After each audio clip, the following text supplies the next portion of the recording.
Hello nursing बडी। तो आज हम देखेंगे important questions of education technology.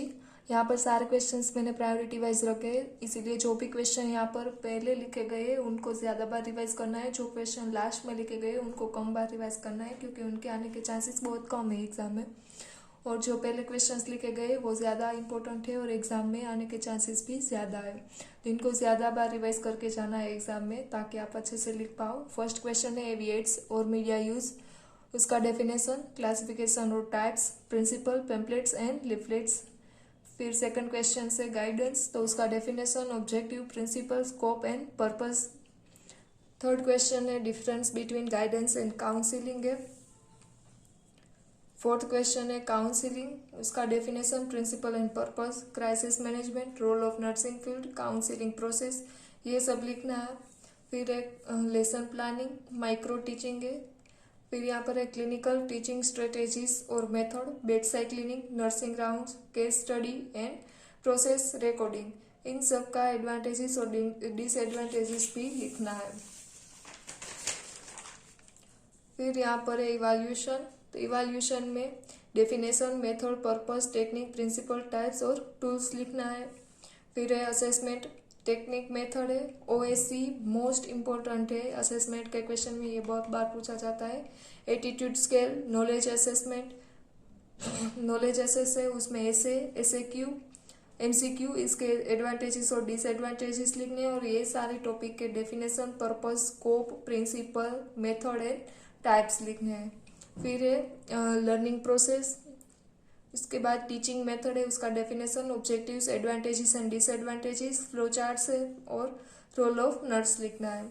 Demonstration method, definition and process लिखना है। जोहारी विंडो है, मोस्ट इंपॉर्टेंट है। बैरियर ऑफ कम्युनिकेशन है। ह्यूमन रिलेशन, उसमें ग्रुप डायनेमिक इंपॉर्टेंट है।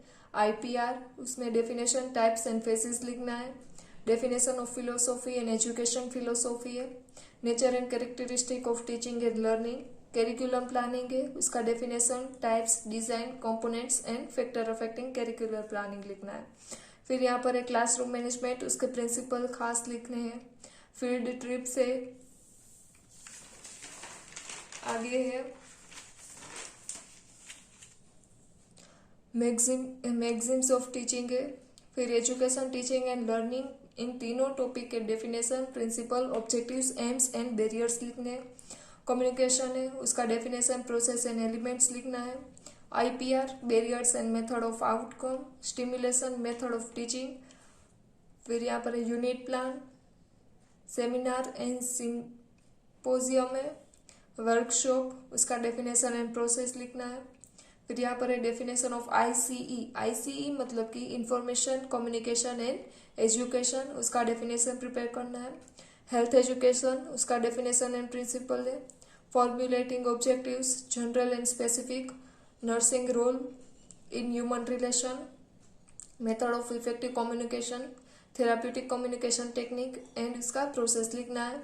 IPR, role of nurse, group discussion, lecture method है, पैनल डिस्कशन है, motivation, rating scale है, ओवरहेड प्रोजेक्टर है, models, computers, organisation of counselling service है,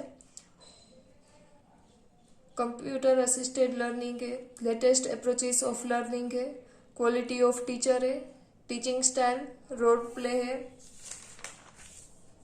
फिर यहाँ पर है practice model, barrier evaluation, grievance and discipline, ethical standard for student in education, valued based education in nursing, checklist है, chalkboard method है, assessment test for higher learning, उसमें interpretative questions, hotspot, drag and drop questions है, order response questions है।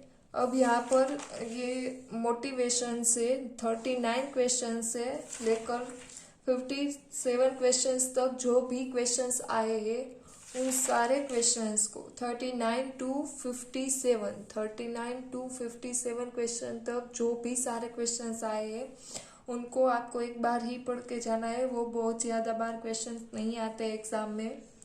इनके 39 number से आगे के जो क्वेश्चंस है वो सारे आपको ज़्यादा बार रिवाइज करके जाने हैं, क्योंकि उनके चांसेस ज़्यादा है एग्जाम में आने के। लेकिन इसके बाद के जो क्वेश्चंस है वो बहुत कम बार आते हैं और इनको ज़्यादा बार पढ़ के जाने की ज़रूरत नहीं है। कम एक बार भी पढ़ के चले जाओगे तो भी चलेगा। So thank you for watching.